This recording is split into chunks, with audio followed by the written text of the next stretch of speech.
Right. So all the tracks today, or most of the tracks today, will be food related because we've got Gordon on the show. You need to let me see if I can do that for you. It's the word for 20 in 2021, isn't it? Unmute. How do you unmute? I've lost it. Where? Oh, there we go. I think we're on. We're good. Hey, we're on. I think I've done it from my end. Yeah. So. Great Cordwainer on Twitter's just said tune. I've got a message in for you here as well. Right. Yeah, I've got a message. It's from Ramy Rogers in Scotland, and he said, "Why have you got an upside down face?"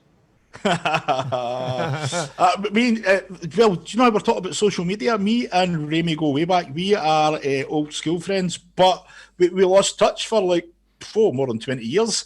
I was convinced that he was probably in Canada, South Africa, Australia. He was about 45 minutes down the road. But through the power of social media, we got back in touch. Yeah. And Ramy's a forker, a very successful forker. Excellent. He's absolutely smashed it. He's a bit of a forker, I can tell you that. I've spoken to him a few times. A bit like you, I need an interpreter, but I'm going to have closed captions under it because no one's going to understand a word you've said.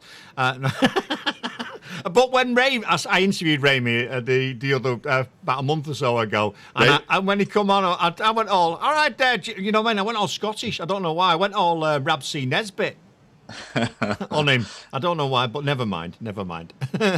So I was talking just before because I thought interjected with some music. Hey, rub some bacon on it, mate. We're gonna have to play that in a minute again. I played it at the start. Definitely. Of the show. I don't care what the question is. That is the answer to everything. Just rub some bacon on it. Rub some bacon on it. It's brilliant, isn't it? I love that. So, where was we up to? I should have been taking notes, don't I? I've lost my track. No, I was just saying this whole thing at my end has been a bit of an accident. You know, so say turning 40, looking at how I was going to approach things. So when I seen like, you know, the number of times we used to eat compared to what we do now. Like, so food marketing and advertising is in your face constantly. So it's understandable that has crept up. So I said, well, I'm just going to wind that back in, no more, no less. And I lost just under 5 stone. And the accident part of it is that I was in my friend's house one morning and his wife was going to weigh in at a slimming club. Yeah. And he said to her, I'll weigh you for a $5. Yeah, I've said that to people in the past when they're going about something. I said, why don't we do it together? I'll send me a $5 and I'll write the numbers down every week. Get on the scales and I can push you and shame you every week. Why have you put 2 pounds on, fatty? What have you been eating? Come on. Come on. So that was the key phrase. I'll wait you for a $5. So, and I said, what do you mean? He says, well, she just goes there every week. It's a battle for a couple of pounds here or there. And I'd said to her, well, I'll give you a hand. I'll show you what I did. She goes, oh, I'd love to know what you did. Dead simple, and she lost like £17 in 5 weeks, something ridiculous like that. And she said, "Listen, that's the easiest thing I've ever done. You need to do something with this." So we did, yeah. And suddenly everything forking clicked into place, and that became the culture of it. You know, the play on the fork and getting away with a bit of cheekiness about it all, because I believe you can have a bit of fun with this as we go along, because people come in with a lot of baggage, like metaphorical baggage, should I say? You know, they've been. You know what? The other thing, the phrase I deal with a lot as well, Kirk, is I've tried everything. Yeah. People come to me and say I've tried everything, and it's because of all these weird and wonderful things, the pills, the potions.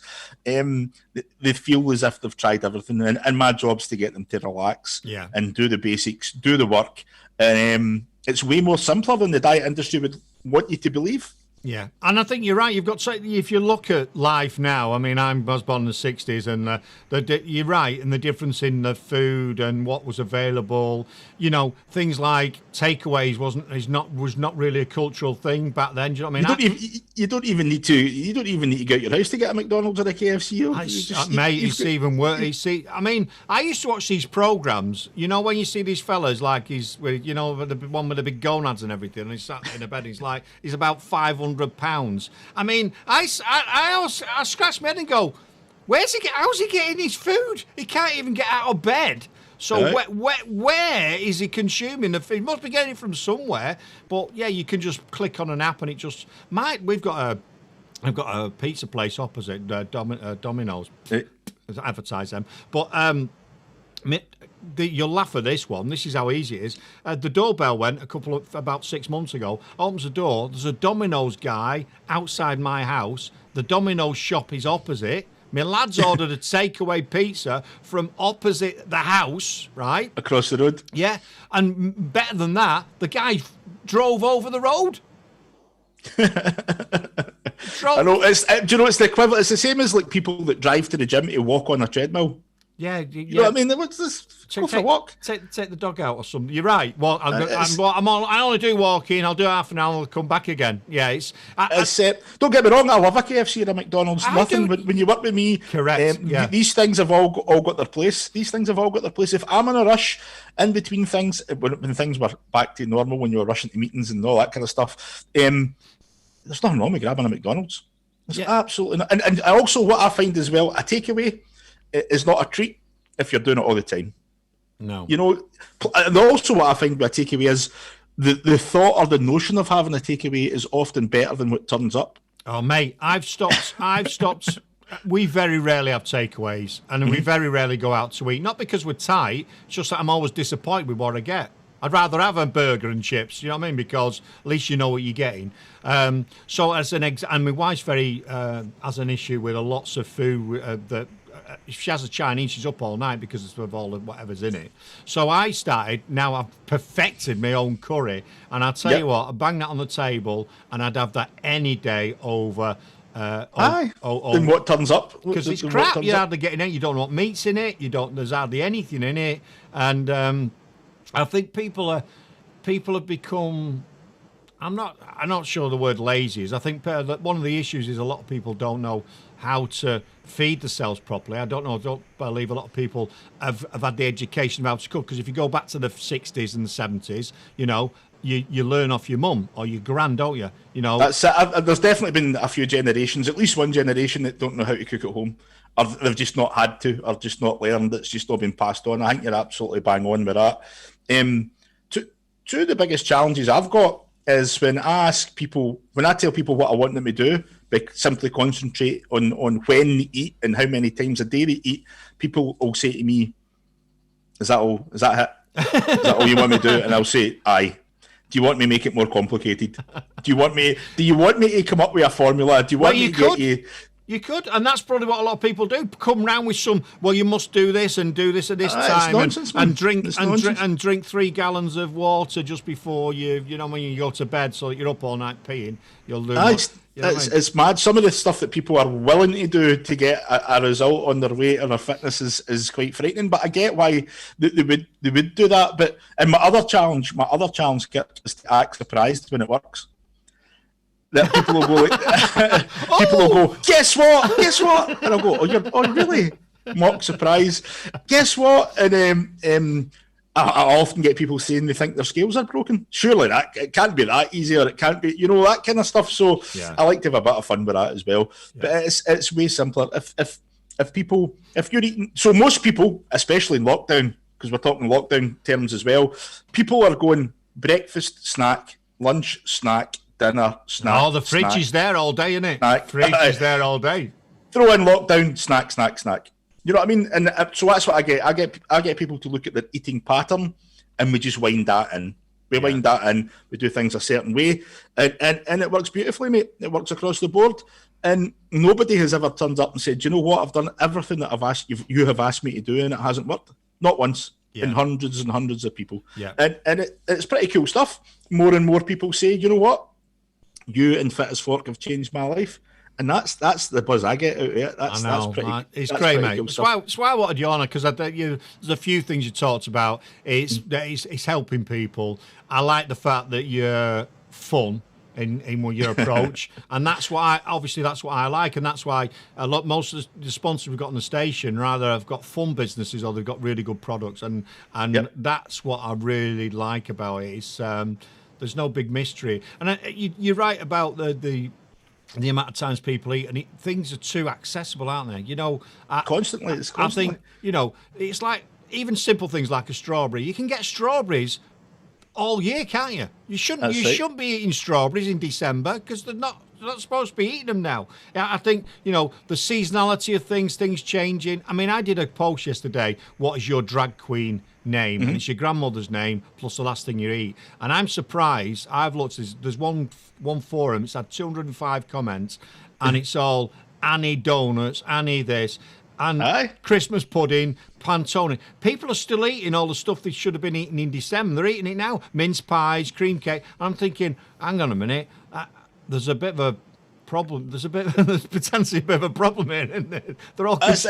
One of the big things as well, Kirk, is the drinks industry, not just the food industry, but the drinks industry. So the fizzy drinks, or as Americans call them, sodas, that's huge. That's a huge one as well. And I like doing my research and looking into why things are the way they are. And when those drinks came on the scene, like in the 70s and the 80s, and then when you'll remember as well when they started throwing some serious money at the marketing, like the Pepsi Coke war, and Michael Jackson's on one side, and they're throwing, even if we talk about Christmas, Coke are doing holidays are coming in the big truck. Well, that's got nothing to do with a fizzy drink. It's to do with playing on your emotions and the whole marketing of it. And you'll remember there was a lot of... I'm not a sugar basher. Sugar has been in our diets for a long, long time, centuries. And I think you might have mentioned it this morning. What they do, even with the diet drinks, what they do is they suck the sugar out it and fill it with artificial sweeteners, which it's no good for your body. No good for your body. Sugar's not brilliant in vast quantities. It's the volume, isn't it? I mean, I had a stroke last year, a mini stroke, and which was a wonderful experience. I advise anyone to do it once if you can. And but what that did, that got me looking at my food intake, as in what I got, and what really pissed me off. And I swore then, I know. What really pissed me off was, you're gonna have to stop the big boy steaks and all that. I'm like, what? I had a stroke because of stress. I didn't have a stroke because of food. I had a stroke because of stress. And then when I went to the hospital after my stroke to see the guy locally, there they go. Here's the statins. Take them. I threw them in the bin. I threw the prescription in the bin. Then they're on the phone going, "You've not done your prescription. Not done your prescription." No, I've done my research. Anyway, that's another story. But what I did look at was what's some contributing factors that can affect you having a stroke, which can make it even worse. And it's things like nitrates in your bacon and things like that, cooked meats. And I didn't really drink a lot of fizzy drinks, but I dropped fizzy drinks like I've known people. I used to work with a guy, and he used to drink a 2-litre bottle of Coke every day, full fat stuff every day. That's not that rare, to be honest with you. That's not like I get people coming and they're drinking 12, 13, 14 cans of Diet Coke a day. Great. I mean, how much is that costing them if nothing else? That's and if you want to Google it, Google Diet Coke withdrawal. It's a thing. You'll be absolutely rattling if you just stop that in a winner. So, and what I found interesting was, I know they come up with the whole sugar tax thing on drinks, and with Jamie Oliver, fair play to him, he was really pushing for that and about the fizzy drinks, and that's great. So, for the first time in history, these drinks companies, the big ones, that their profits dipped for the first time in decades. So what they did was they took the model, they took exactly everything they did in the Western world and parked it in Asia.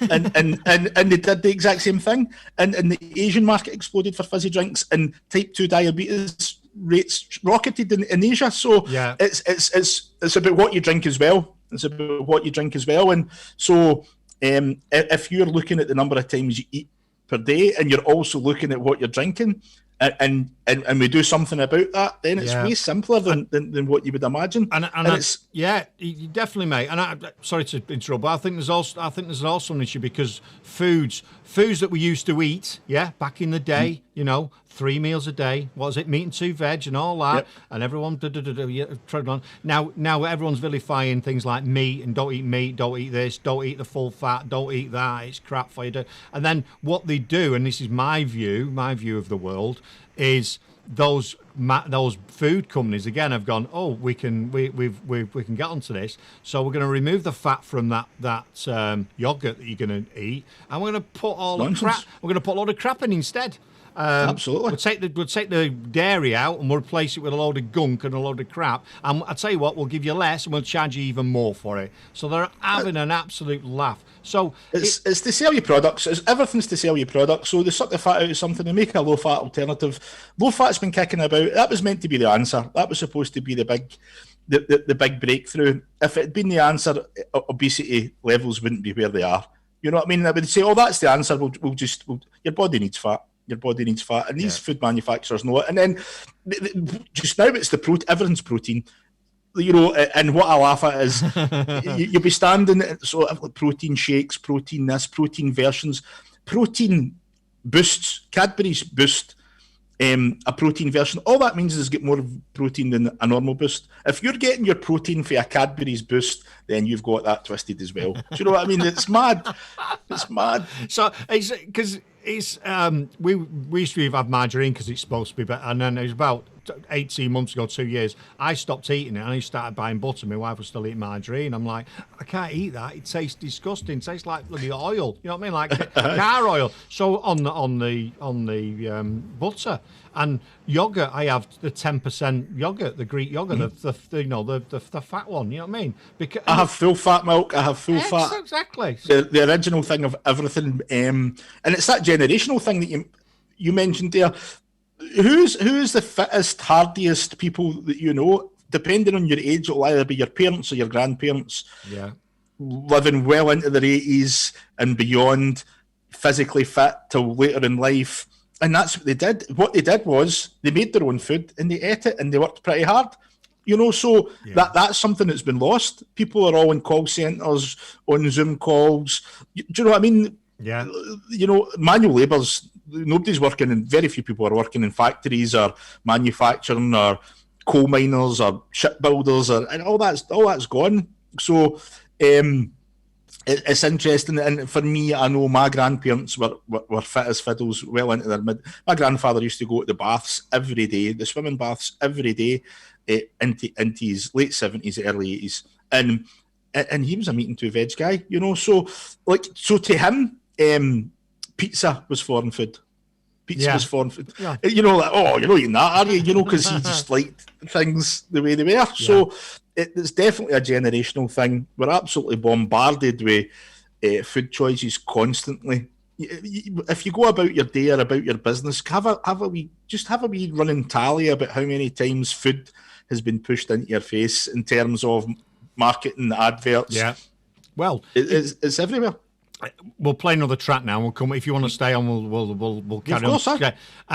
Because the other one as well is we talked about fizzy drinks, but your coffee. Coffee's available everywhere. That's become coffee's become a thing, hasn't it? But when you go and get a coffee, and I used to drink loads of it, and I've stopped it. Was your lattes and your cappuccinos? You know what I mean? But you're not just having you're having a gallon of it. And you're having it like not once a day, are you? Anyway, let's play a track, and we'll be right back, and we'll